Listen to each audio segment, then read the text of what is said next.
The David situation got even more disgusting and disgraceful, and here's why. After months and months of being able to roam free, the monster slash artist slash murderer of 14-year-old Celeste Rivas Hernandez was arrested in California by the Los Angeles Police Department on April 16, 2026, and was almost immediately charged with first-degree murder, along with a disgusting abuse of a child, and finally mutilation of human remains with a deadly weapon. All terrifyingly disgusting and deserves the absolute worst penalty, though the first charge alone contains 3 different circumstances such as premeditated murder, murder of a witness, since David was afraid that Celeste would have spoken up and testified against him with the abuse, as well as murder with financial gain, since getting rid of her would have protected his music career, and with these circumstances on the first charge alone is enough to get him the death penalty, which would be the first death penalty in about 20 years, with the last one being in 2000. At minimum, this could get him life in prison without the possibility of parole. He is currently being held in a segregated cell with no TV nor allowed to have visitors, as well as having limited time outside, and has no money in his jail account. Oh yeah, and it was revealed that he had tons of videos with children, and you know what I mean by that. And to all this, he has pleaded not guilty. I can't wait to see how the lawyers are going to try to protect this guy, since everything I'm about to mention is absurd. But why exactly am I calling this more disgraceful and disgusting? Well, that's because as he was being charged, the autopsy report for Celeste came out and revealed many disturbing things. The autopsy revealed that the body was incredibly decomposed, since before the body was found, it was laying in David's trunk for at least 4 months. It was also revealed that there were 2 body bags, one for the body and the other for body part. Like I said, this is really disgusting. The head of the body was skeletonized, which basically means you're able to see the victim's skull. An amputated left ring finger as well as the pinky finger was missing. It was said that the finger that was taken off was the one with David's name on it, as well as her left eye,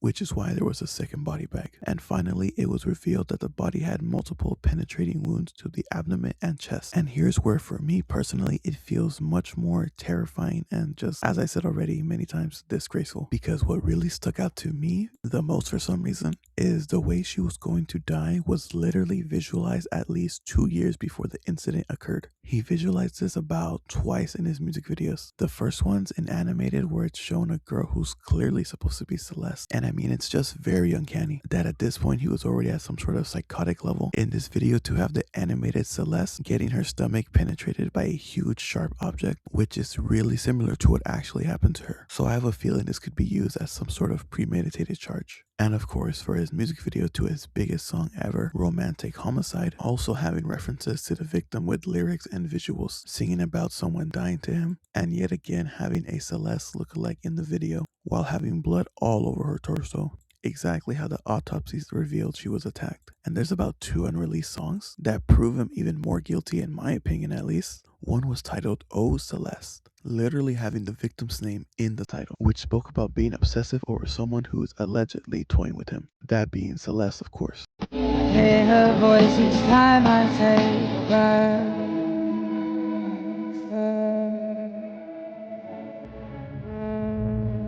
Finally, we have a snippet that was shown, which said some even more disturbing things somehow, and what I call it basically self-snitching, saying things like, in the back of the police car, I forgot what I knew, I ain't telling nothing when they ask about her. In the back of a police car, I forgot whatever I knew, I ain't telling nothing, do the same if they ask you about her. And I want to point out that I've never been a fan of David, not even trying to be different, but I've never heard of him until the case came up. I swear I've never even heard Romantic Homicide ever. But something I've noticed a lot while watching these videos, I don't really know if it was for an album drop or some sort of visual he wanted for these songs, but in a couple of them he has that same look, blindfolded with a little bit of red, and his shirt is covered in blood the entire time. He's done this in music videos and animated music videos. I really want to know why he chose this to be the visual for these songs. And yeah, I know many artists decide to make scenarios or even fantasies that come from their mind to build visuals and stories for the music for the audience. It's pure entertainment. Everyone does that to an extent, and it could even help artists with similar psychotic thought that use music to vent and prevent actual scenarios happening like this in real life. And I do like a lot of that music. It really does resonate with me. But with David, knowing that he actually did it, It's pretty sickening. It's obvious he always had a murder intention, and he was always showing it throughout his music with visuals, lyrics. Everyone took them for what they were, lyrics, not thoughts nor confessions. And I'm sure a ton of other of his songs have heavy evidence against this case.